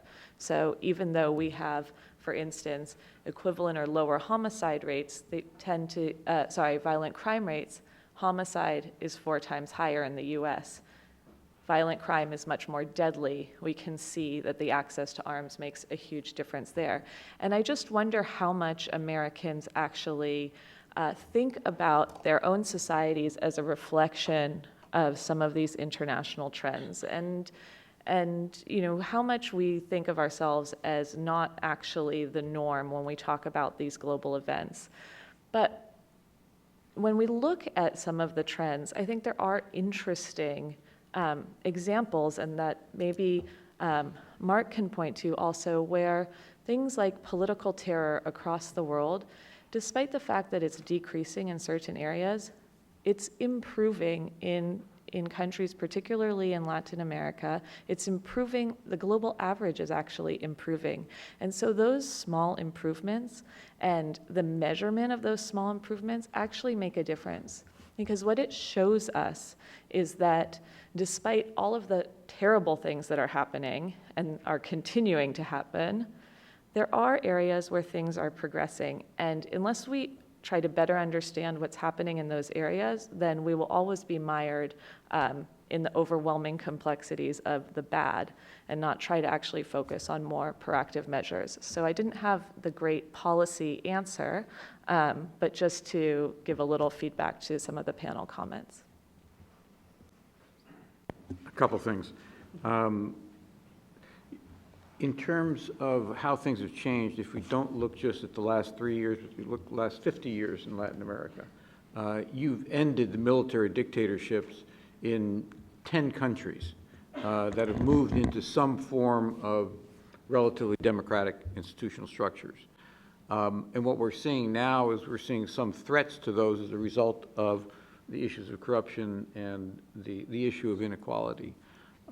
I think that one of the things that applies in the United States and elsewhere is that at this point, we have to, and this is why peace building is so crucial, we have to think about how you build bonds at the community level, local level, with local government, so that people reestablish that sense of trust in the role of government, and in fact, that those governments do respond to their needs, and basically then to build on that. I think one of the things that you see in all of the studies about the U.S., the democracy index that I mentioned, the Economist just put out, only 19% of the population of the United States has trust in government. That is astonishing. And that is something to be worried about. And so the question is, how do you reverse that? And to be frank, I don't think it's going to happen from the national back and forth on interviews and the television. You got to build it at the local level. The parties actually have to be part of that in building it at the local level, but it has to be done. The second is that I think that what we've seen is we've seen on the question of the reduction in terror, the sense of fear. Yes and no.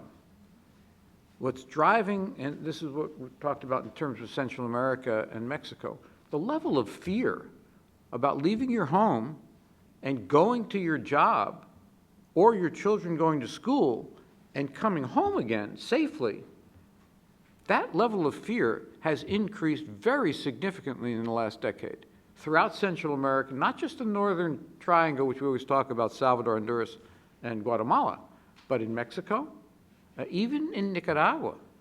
So I think that we have to think about how we deal with that. And one of the areas which I'd like to emphasize are we do have the capability of build mechanisms. In Guatemala, it's called CICI. It's the, I got to translate it, La Comisión Internacional contra la Impunidad in Guatemala, the International Commission Against Impunity in Guatemala. And it, in fact, is an international domestic effort to strengthen the capacity to deal with corruption, and it's being successful. One of the other things to step back and say, hey, wait a minute, even in Brazil, those guys are going to jail.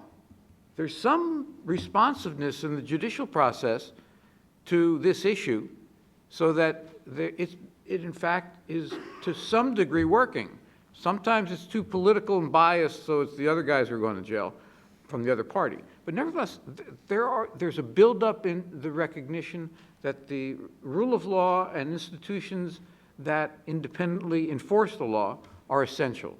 And I think that that's something that does go across the board. My one other point, and this goes to the whole issue, is you do have to look at all of the trends in light of a couple of things. One is there is an increased level of geopolitical confrontation between the West and Russia on the one hand, and potentially with China on the other. When you have one of the president's advisors saying we're going to go to war with China in the next 5 to 10 years, you have to be worried. That's one. The second is that the point that was made about in the Middle East with the conflict between Syria and Iran. Between Saudi Arabia and Iran. That's driving a lot of the individual conflicts, whether it's Yemen or not resolving the issues in Syria or in Iraq. And that is a major concern. And the third is to frankly, we are seeing what was an international structure that focused on peace and security being undermined. And the U.S. was a leader in that process of building it, and the U.S. is essentially walking away from it. And that's of great concern. Thank you, Mike. Sure. Just in terms of what I think you were trying to ask, which is sort of, well, what do we do from here and how do we go forward? I think the challenge that I face, and I don't know if it's as true in other parts of the world or policy areas, is it's a bit of a dystopian reality in terms of making recommendations to policymakers. And I would say that this is true not just under the current Trump administration, where I think we're all in a many of us are in a state of complete dystopia about everything that this government is spouting on social media every day. But even under the Obama administration, where you can meet and discuss with policymakers and their proxies, allies, friends, supporters in think tanks, journalists, and so forth, who will all agree on the prescriptions for how to end the conflict in Syria, how to end the conflict in Israel-Palestine, what the right policy prescriptions are with respect to the Egyptian military government, what the right thing is with respect to Yemen, and they all agree with you. And then they do all the wrong things, like they continue to participate actively in this war in Yemen, not just providing weapons, but actually, doing what constitutes participation in the war that makes them liable for war crimes. And they can agree on all the things they should be doing with respect to Israel, and yet nevertheless reward them with the largest military aid package in history, and that happened under the Obama administration. Similarly with Egypt, they know the right thing is to support a democratically elected government, and instead, soon after the coup, they restore military support to the military dictatorship in Egypt. And so in that context, it's very hard, because it's one thing if someone's actually disagreeing with you and saying, no, we want to be engaged in the war in Yemen because we think this is a good thing. Then you might actually argue on the merits. But when they actually agree with you, particularly behind closed doors and even in leaked statements, and then do all of the opposite things, then you wonder, well, what's really behind this? And you can't help but join the conspiracy theorists sitting in cafes in Cairo and Baghdad and say, well, follow the money. And the money points to some companies that are in this neighborhood and companies that are in other neighborhoods that are U.S. defense contractors who are closely tied into the government, that ties into the 18% trust rate in our government, where these short-term financial interests, financial gains, the short-term payoffs from foreign and domestic lobbying organizations end up trumping what American policymakers or British or Western or whoever policymakers say is the right policy path to be taking. And so you just throw up your arms because, we can't compete with those dollar interests. Sorry. Thank you very much. We have a bit of time for question and answer. My colleague Julie will go around with Mike. Please introduce yourself and mention your affiliation. And please ask concise and brief questions so we can collect as many questions as possible. Please go ahead. I see here. Hi, my name is Anabi Adoga. I am working with I'm here on behalf of the Special Olympics as a law clerk, and I go to Georgetown Law. And my question is, what do you make of this tension, like for everyone here on the panel, between a lot of, peace and liberty? Because it seems that, you need a certain level of peace for liberty, but also at the same time, sometimes the liberty to do or say certain things can undermine peace. Like, for example, the press. The American press thrives off of reporting conflict, reporting problems, and that in turn can undermine trust in government. They're not going to report, the State Department did a fantastic job today, or, all the tax bills came in okay. They're going to report any place where they can find a problem. And then in addition, it seems like a lot of the countries where you do have the most peace, like Scandinavian countries, have very stringent immigration policies. It's very difficult to become a citizen, very homogenous societies. So I guess how do you kind of factor in the balance between liberty and free and open societies, the ability to say hateful things, which is protected under the First Amendment here in the US, but say not protected in Germany? How do you balance these freedoms with peace? Europe is much more peaceful, more respect for tolerance of other people's rights, but you're also restricted from, going out and saying bad things. So.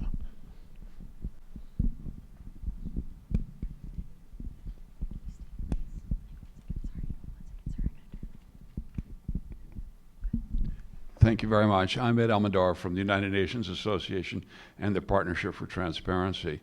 I would invite comments from the panel on two observations.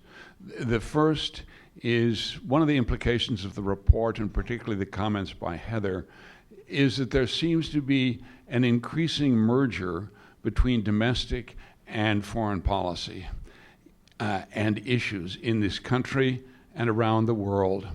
And I would invite comments on what this means, what conclusions we should draw from what we're going to do about it. The second, where I would invite a comment, is that the report raises very important questions, at least in my mind, about the direction of causation. There's an enormous amount of data on association, but what is driving what? And answering that question seems to me to be fundamental for drawing policy conclusions from this work. Thank you.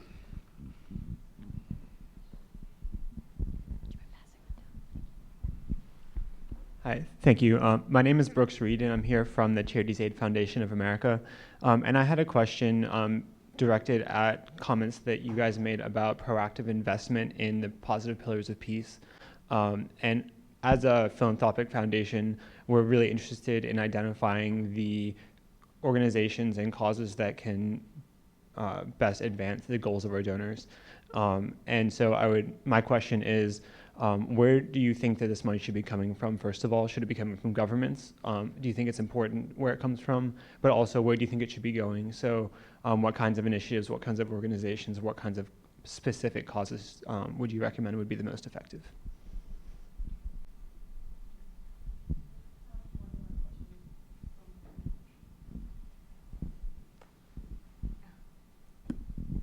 Hi, my name is Arnedia Wallace, and I'm also from the Special Olympics. I also wanted to ask a question regarding funding. What have you seen in the countries that have seemed to exemplify greater peace in those areas? Have you seen any statistical measures as to the initiatives and institutions that are in place that seem to be promoting and pushing toward that? And because Special Olympics deals with sports and empowerment, have you seen a statistical trend in centralized sports being used as a tool for promoting peace in these areas? And do you see that the areas that are not as peaceful, do they have these type of outlets that could possibly be used in those manners to promote peace? One more question for this round before asking the panel members to comment. Thank you. Piers Corden, currently an advisor with the Holy See Mission at the UN.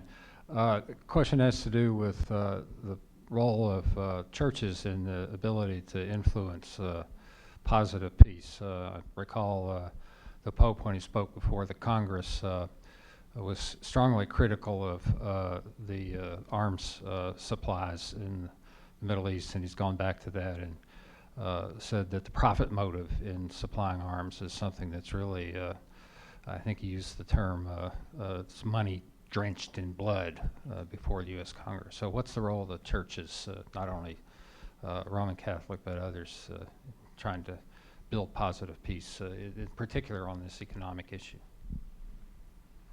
So we have a question on tension between peace and freedoms, the implication of the report, that's particularly the issue of domestic and foreign policy, and the direction of causation that's important, and how it is in terms of the proactive engagement, in terms of the fund, as well issue on the funding, and the role of churches.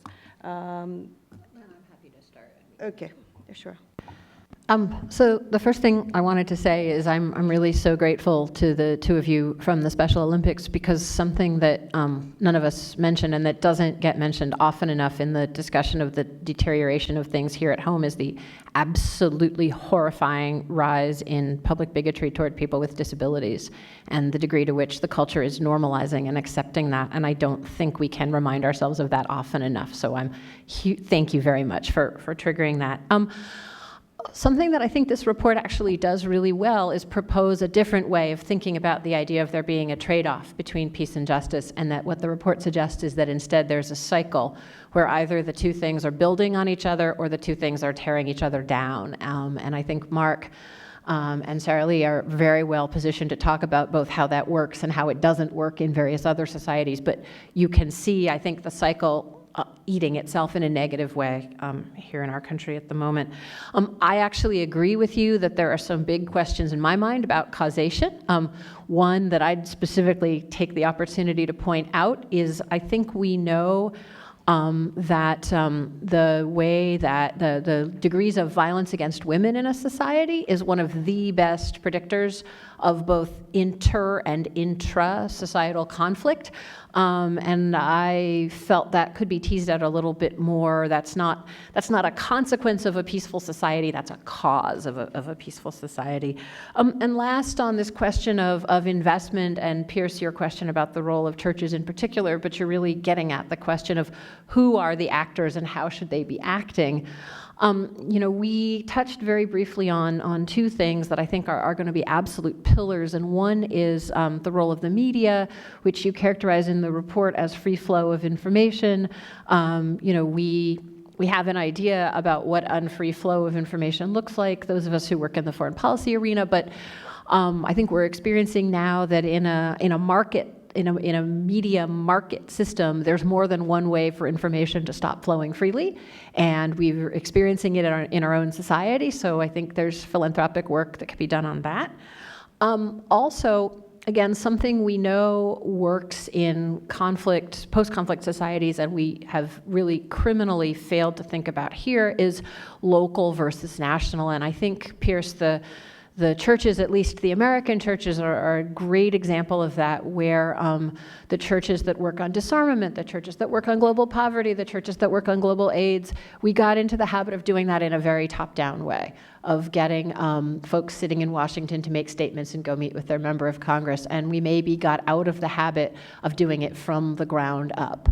And so whatever the local institutions you're funding, whatever the civil society institutions you're looking at to help you solve these problems in the US as in other societies that we think of as being less sophisticated, the way to fund and do that is going to be local community level up, which doesn't need to mean that all of us in DC don't have jobs anymore, but it may mean that the focus of what we do shifts a bit. I agree totally with that point. And I think that to some degree, one way to do it is with respect to funding, is to fund those organizations that are active at the local level and to ensure that they have status. And one of the ways that the media can be helpful in that is to encourage the media to publicize what they do at the local level. And whether it's churches or social organizations, unions, even parties, political parties, if they do it right at the community level, I think that's what you need to strengthen. Now, I just wanted to mention one thing in terms of peace and liberty and peace and justice. One country which is very high on the positive peace list is Costa Rica. And one of the things that Costa Rica doesn't have is an army. And one of the things that Costa Rica does have is a very strong local government structure, municipal government. And one of the things that I think that we've gotten out of the habit of supporting is local government and the relationship between local civil society and local government. Some of the organizations that some of us have been engaged with in the past, including the Peace Corps, have been focused on that issue. And I think that that's one of the reasons in some of the countries in Latin America where you do see positive movement towards peace, is that you do see that relationship being stronger. One of the things on the domestic and foreign policy, there's no question. In a sense, in the U.S. from about the 80s on, a guy named Professor named Abe Lowenthal has argued that U.S. policy toward Latin America, given the percentage of Hispanics in our population, has to be seen as a domestic policy issue. And that for that to occur effectively, you have to engage them in the participation in the development of that policy. And one of the thoughts that I have when you look at the refugee problem in Europe is the need to, in fact, engage communities that are receiving refugees in the development of the foreign policy that produced refugees, and try and help them recognize that those foreign policies relate directly to how they deal with the issues at home. Why don't I just stop there? I mean, just 2 quick points to add what everybody else has said on the liberty versus peace, which I mean, I don't even want to put those 3 words together because it's never versus peace. If anything, the report, in highlighting the importance of respect for the rights of others as a critical determinant for the presence of peace, makes very clear that you can't actually have peace without liberty. And that one of the main reasons for the breakdown of peace is the absence of liberty, the absence of rights, the absence for the respect of rights of others. And I think that is the central reason why we've seen the Arab uprisings and their ill-fated efforts to acquire liberty, and why the absence of that liberty has led to an absence of peace. Just in the terms of the role of churches in the Holy See, I mean, I can say nothing other than great commendation about the Pope and the leadership role he has taken. Certainly the most prominent, important leadership position I've seen a Pope or any church leader take in my lifetime.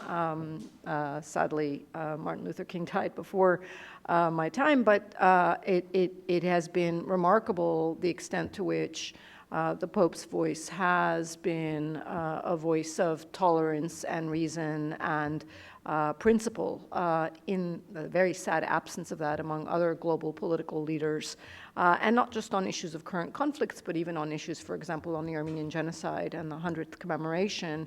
The Pope was the bravest global political leader on this issue, unequivocal, very clear, suffered consequences in terms of damaged relations with Turkey for a nanosecond, but called the bluff as what it should have been. And in many other contexts, whether it's on refugees, whether it's even about issues that are, centrally sensitive to the church, like tolerance for the LGBT community, there's been incredible leadership, and one can only hope that other religious leaders will be messaging a brave, principled voice on these global issues that very much are faith-based issues and touch faith-based communities.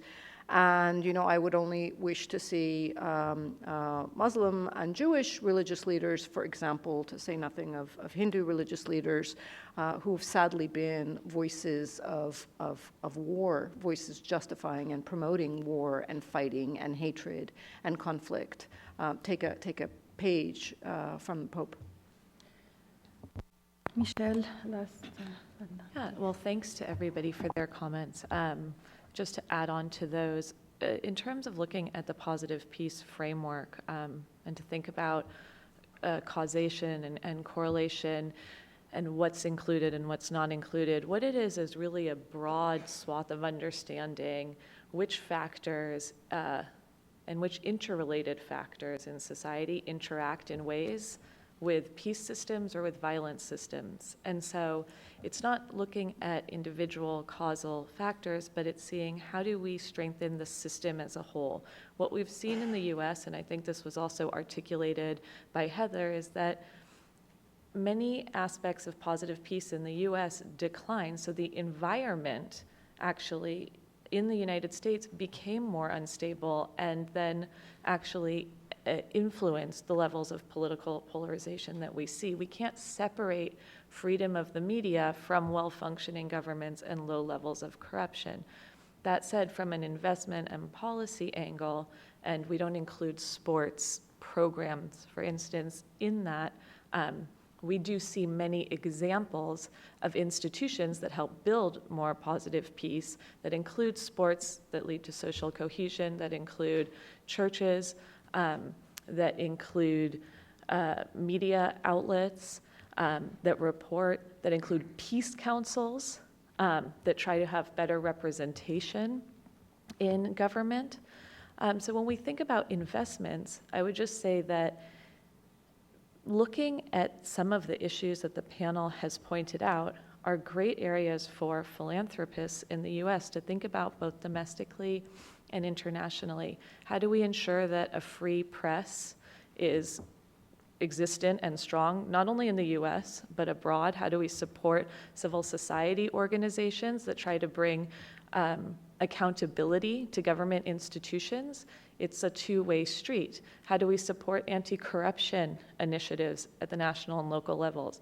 And for that, I would emphasize again the local level of investment, how important that is across the world to building up these better relations. And finally, I just wanted to end on saying that it was mentioned, I think, by Sarah Lee on the panel, this idea of the normalization of conflicts. And the more that we normalize conflicts within our own societies and abroad, the worse off we'll be. So it is actually a call to action for everybody here, whether you work in policy, academia, journalism, or philanthropy, that we think about how do we make sure that peace is considered the norm and not conflict. Well, thank you very much. We apologize we're not able to take more questions because we went over time a bit. Thank you very much. I would like to thank the panel members for this rich conversation and very insightful looking forward. And thank you. I would like to thank the audience for their active engagement. Please join me in thanking the panel members and the audience for their active participation.